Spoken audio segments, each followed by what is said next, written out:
My name is Andrew, and now I'm going to tell you why I quit my near six-figure consultant job where I was working specifically for M&A advisory around PE firms. This was my dream job ever since I got out of college, and once I got there, I realized I hated it. And now I'm going to walk you through the decision process I had that led me to quit and pursue my own path. But first, let me give you a little background about myself. I was a 2012 graduate of Temple University where I double majored in accounting and finance. My first job out of college, I was doing just a normal staff accountant role. From there, I moved into auditing, which was kind of an auditing consultant hybrid where I was working with securitization and lender due diligence type stuff.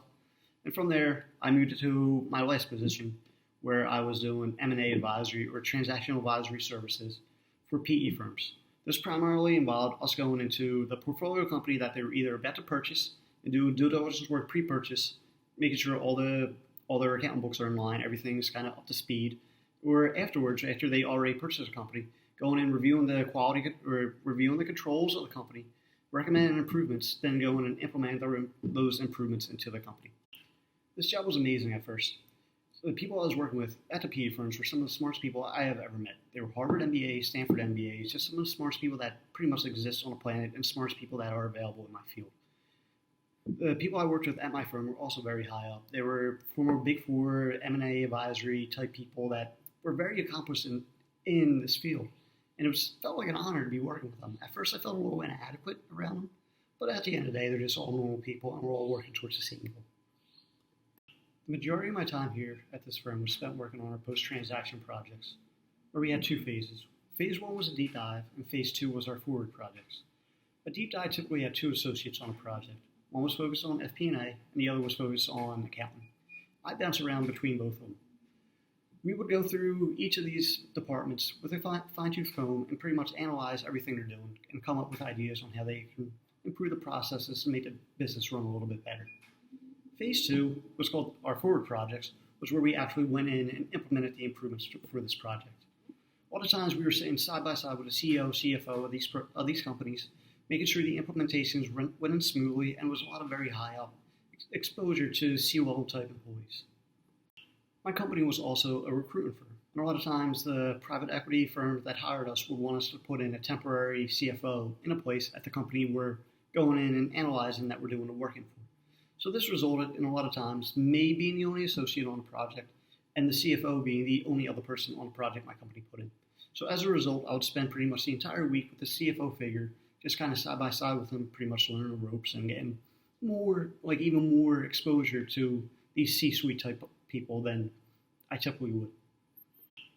Obviously, kind of the career path that this led down to was eventually I would become that C-level employee if I stayed with this long enough. Multiple people in my firm had told me that this was kind of their end goal. And a lot of the higher ups in my company also reassured me that if I stick with this long enough and I put in enough effort, that would eventually be where I'm at. Now I walk through what I was doing in this position. I'm going to walk through some of the negatives of it, which was mainly work-life balance, as in there was no balance. It was pretty much all work. It was kind of brutal. I was traveling 45 to 50 weeks a year, and pretty much every single week I had to catch a flight to somewhere new.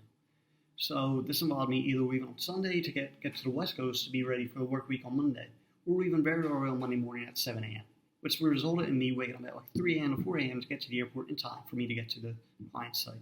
Once I got to wherever the client was, or once I got to the city, I'd immediately take a taxi to the city, or taxi to the client site, and work a full day. It was pretty brutal. The places I were going weren't luxurious places either. I've been to Rogers, Arkansas. I've been to New Ulm, Minnesota. I've been to places like Detroit in the winter, Cleveland in the winter, just places I wouldn't want to be. And I had no other friends in the city besides my colleagues. So it's pretty much I get sent there, I sell a week of my life, and just work the entire time. I had no time to see the city. This wasn't a done at 5 job. This was a done at 7 p.m., 8 p.m. job. So I'd wake up, get breakfast with the team, go to the client site, get dinner with the team, or I'd work until like 7 p.m., 8 p.m., get dinner with the team afterwards. And this entire time, my brain is on thinking of work. I had no time to think of anything outside of the project I was working on. And I was interacting with colleagues. So the entire time, I was kind of in on mode and no time really to be myself. And this was true for Tuesday, Wednesday, Thursday, and sometimes Friday. Typically, I would go home on Thursday nights, but a lot of times I would go home on Fridays. This became draining. There's times I worked until like 2 a.m. There's times I worked until 3 a.m., 4 a.m. I even went out and got got myself a prescription for Adderall, so I'd be able to more adequately prepare myself and be more focused for this job that was demanding 80 hours my week on a road in a city I didn't want to be in, with me interacting with people I normally wouldn't interact with in the first place. That sounded weird, but people I wouldn't typically interact with, but just kind of like colleagues, work colleagues that I was spending an inordinate amount of time with.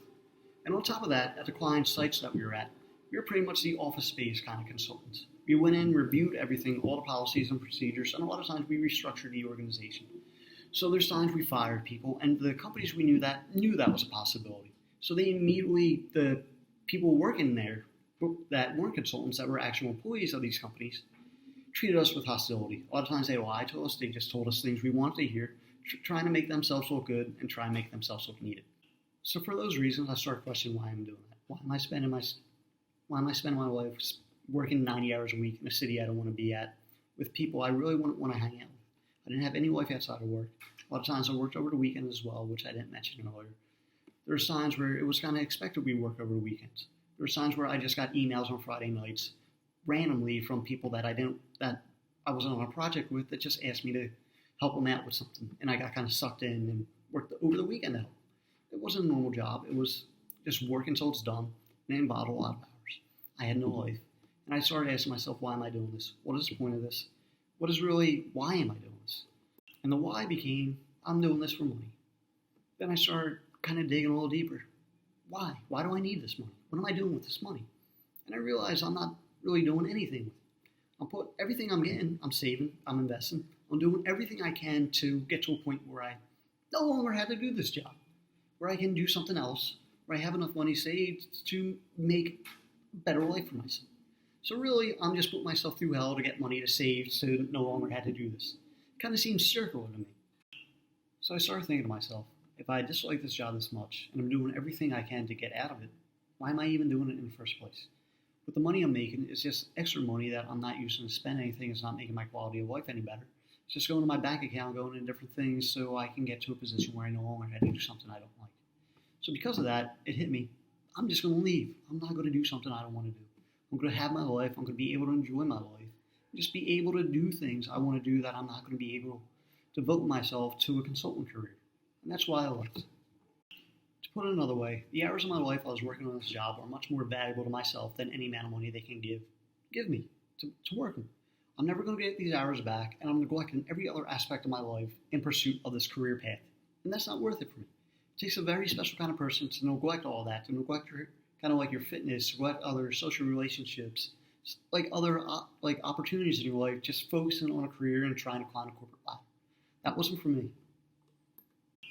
If you like this video, please like and subscribe below. This was kind of a one-off kind of topic that I thought would be a good introduction to this channel. In the future, I'm going to be talking about a lot of different personal finance type issues like 401ks, how to budget for retirement, how to retire early, as well as different kind of concepts I find interesting, like reality, what is the purpose of life, and things like that. Just kind of going with the entire escape the matrix kind of theme. Hence the name.